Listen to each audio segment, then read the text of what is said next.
বন্ধুরা, চলে আসলাম নতুন ব্লগে। আর এখন আমি আছি ঢাকার রমনা কালী মন্দিরে। আর এই রমনা কালী মন্দিরকে নিয়ে গড়ে উঠেছে অনেক বড় ইতিহাস, যা এখন আমি তোমাদের মাঝে তুলে ধরার চেষ্টা করব এবং মন্দিরটি দেখানোর চেষ্টা করব।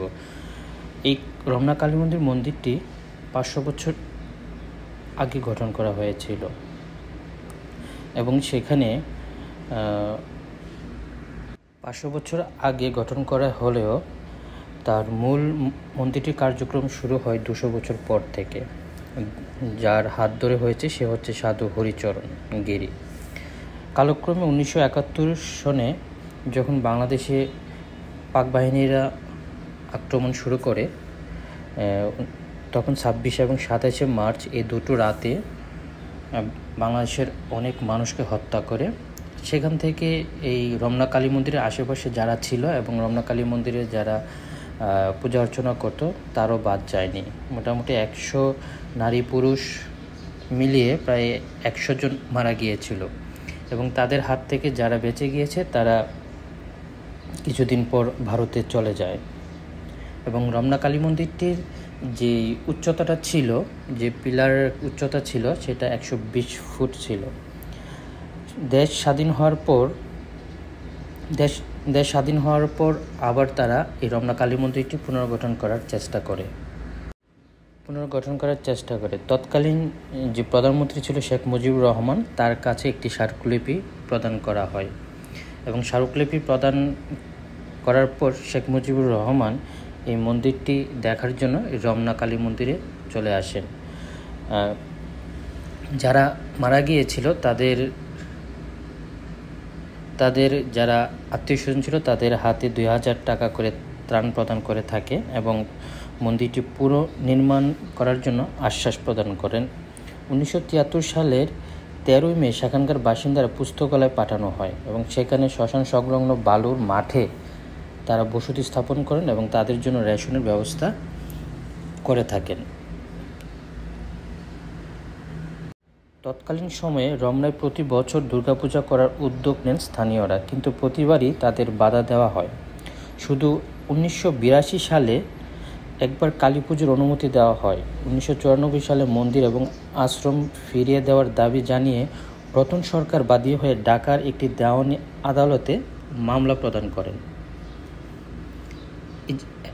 এখন এই হচ্ছে কালী মন্দিরের মেন ফটকে আমি ঢুকে পড়েছি। এটা হচ্ছে ছোট একটি পুকুর, আর পুকুরের মধ্যে শিবকে প্রতিস্থাপন করা হয়েছে। তোমাদের মাঝে আরেকটু তথ্য প্রদান করি। 2000 সালের 14 সেপ্টেম্বর জাতীয় প্রেস ক্লাবে অনুষ্ঠিত গণতদন্ত কমিশনের সাংবাদিক সম্মেলনে রমনা কালী মন্দির ও মা আনন্দময়ী আশ্রম ধ্বংস ও হত্যাযোগ্য গণতন্ত্র কমিশনের প্রাথমিক প্রতিবেদন প্রকাশ করা হয়। পরবর্তীতে বাংলাদেশ সরকারের হস্তক্ষেপে রমনা কালী মন্দির এবং মা আনন্দময়ী আশ্রমের জমির একাংশ পুনরুদ্ধার হলে 2006 সালে ভারত সরকার মন্দির এবং আশ্রম পুনর্নির্মাণের জন্য উদ্যোগ গ্রহণ করে এবং সেই পরিপ্রেক্ষিতে ভারত সরকার থেকে 7 কোটি টাকা প্রদান করা হয় এবং 2021 সালে রমনা কালী মন্দিরের নির্মাণ কাজ সমাপ্ত হলে বাংলাদেশ স্বাধীনতার 50 বছর পূর্তিতে ভারতের রাষ্ট্রপতি রামনাথ কোবিন্দ তা উদ্বোধন করেন এবং তার রমনা কালী মন্দির ফিরে পায় তার 5 শতাব্দী প্রাচীন ঐতিহ্যটি। এই রমনা কালী মন্দিরটি পুরোটা এখন তোমাদেরকে দেখানোর চেষ্টা করব এবং যে ছোটটুকু ইতিহাস আমি জানি সেটা তোমাদের মাঝে প্রকাশ করার চেষ্টা করেছি। এবং রমনা কালী মন্দিরটি খুবই পুরনো একটি মন্দির, আর এই রমনা কালী মন্দিরটি পড়েছে ঢাকা জেলার ঠিক শহরের মধ্যে। ঢাকার মধ্যে পড়েছে। বাংলাদেশের যে কোনো প্রান্তে তুমি ঢাকায় এসলে রমনা পার্ক এবং রমনা পার্কের সাথে এই রমনা কালী মন্দিরটি।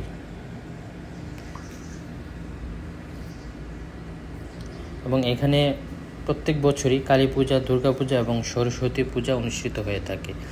ঠিক মন্দিরটির পাশে এরকম বাচ্চাদের খেলনার আয়োজন দেখতে পারবে। ইচ্ছে করলে তুমি বাচ্চাদেরকে নিয়ে একটু ঘুরে যেতে পারো এখান থেকে।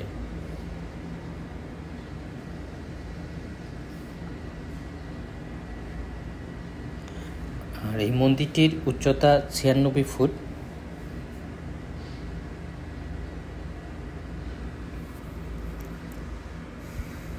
খুবই বাংলাদেশের একটি প্রাচীন একটি মন্দির হিন্দু সম্প্রদায়ের জন্য।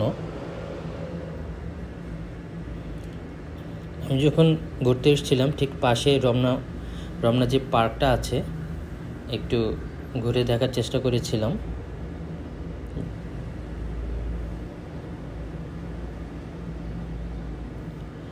আর আমি যে তথ্যগুলো পেয়েছি সম্পূর্ণ এই তথ্যগুলো গুগল থেকে নেওয়া।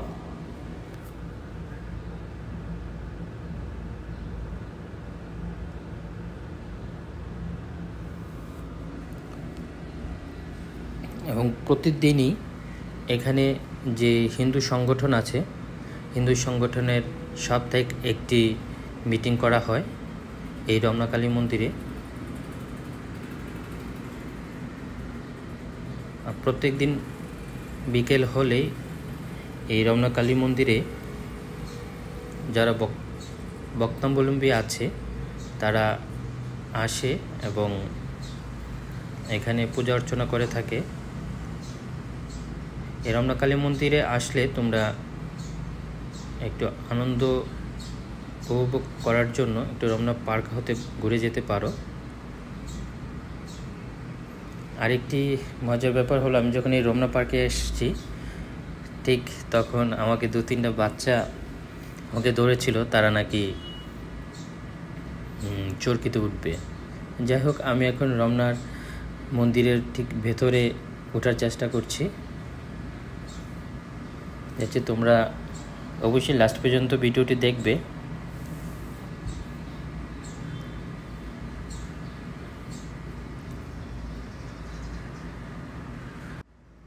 আর আমি যখন মন্দিরটি পরিদর্শন করতে গিয়েছিলাম সাথে গিয়েছিল আমার অর্ধাঙ্গিনী। আমার অর্ধাঙ্গিনীকে তোমরা ভিডিও ফুটেজে দেখতে পেলে। প্রত্যেক দিনই প্রচুর মানুষ এখানে আসে ঠিক বিকেল হলে, এবং বিশাল বড় এরিয়া নিয়ে গঠন করা হয়েছে এই রমনা কালী মন্দিরটি।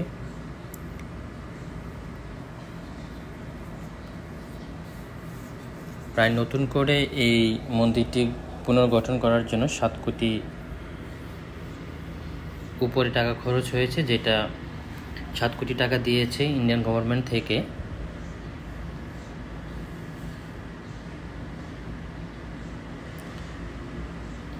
এখানে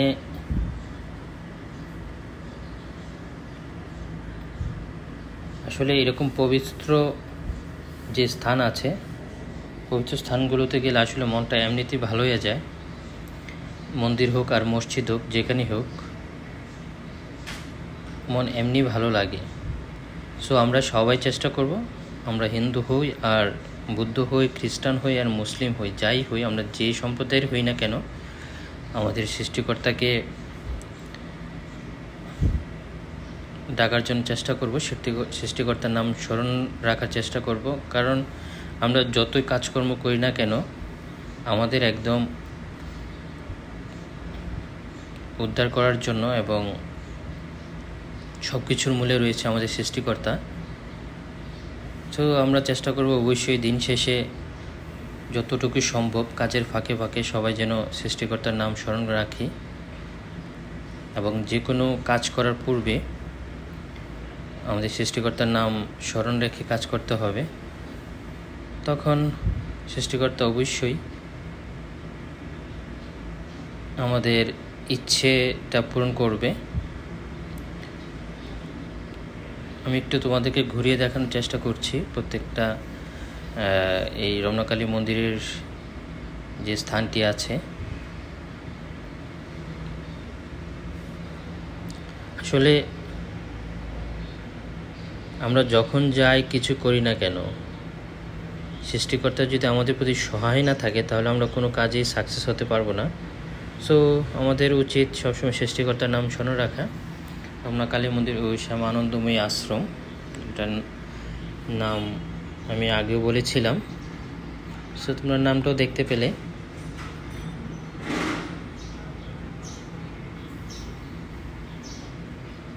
এখানে যখন যারা সময় পায় চলে আসে। আর আমাদের যে জাতীয় মন্দির আছে ঢাকেশ্বরী মন্দির, সেটার ভিডিও পাবে হয়তো বা কিছুদিন পর।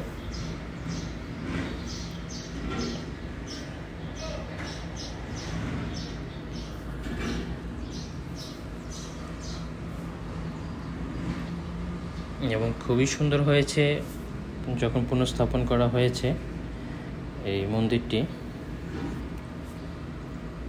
সো তোমাদেরকে আস্তে আস্তে আমি দেখাবো যে কি কি মন্দির আছে এবং কি কি পূজা অর্চনা করা হয়। তোমরা এখন যেই মন্দিরটি দেখতে পাচ্ছ, এই মন্দিরটির পাশে আরেকটি মন্দির আছে। এখানে দুর্গা পূজা হয়, প্রত্যেক বছর এখানে দুর্গা পূজা হয়ে থাকে। আমি একটু আগেও বলেছিলাম যে দুর্গা পূজা, কালী পূজা, সরস্বতী পূজা হয়ে থাকে।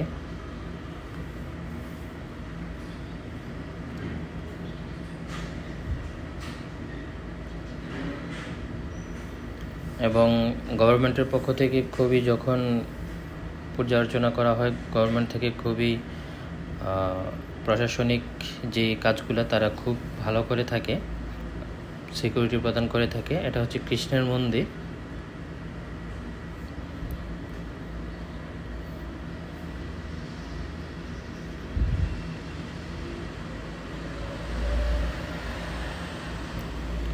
অনেকগুলো মন্দির একসাথে পুনর্গঠন করা হয়েছে।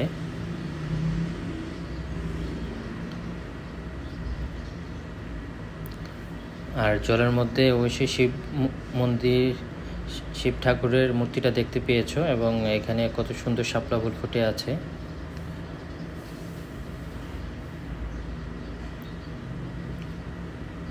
তোমরা এখন যে মন্দিরটি দেখতে পাচ্ছ পূর্ণ ব্রহ্ম শ্রী শ্রী হরিচাঁদ মন্দির, এটি 7ই মার্চ 2010 সনে প্রতিষ্ঠিত করা হয়।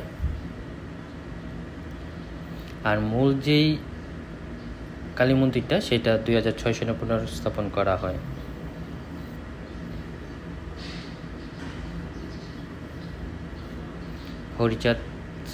হরিচাঁদ মন্দিরও আছে।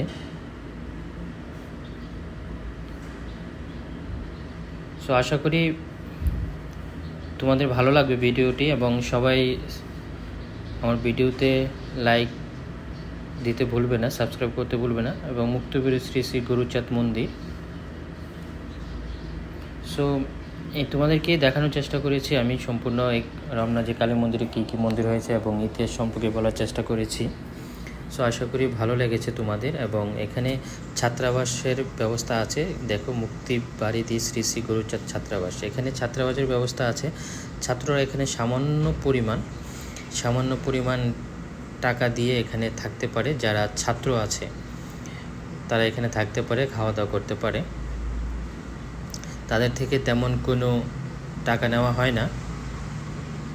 এবং এ হলো চারদিকটা তোমাদেরকে দেখানো হয়েছে। আশা করি যারা আছো, তোমরা যারা বাংলাদেশে আছো তারা অবশ্যই মন্দিরটি ঘুরে যাবে। এবং যারা ইন্ডিয়াতে আছো তারাও যদি বাংলাদেশে ঘুরতে আসো, অবশ্যই আমাদের এই রমনা কালী মন্দিরটি ঘুরে যাবে। এবং আরেকটি ঢাকাতে আরেকটি বড় মন্দির আছে, যে জাতীয় মন্দির আমরা বলে থাকি, সে হচ্ছে ঢাকেশ্বরী মন্দির, সেটাতে ঘুরে যেতে পারো।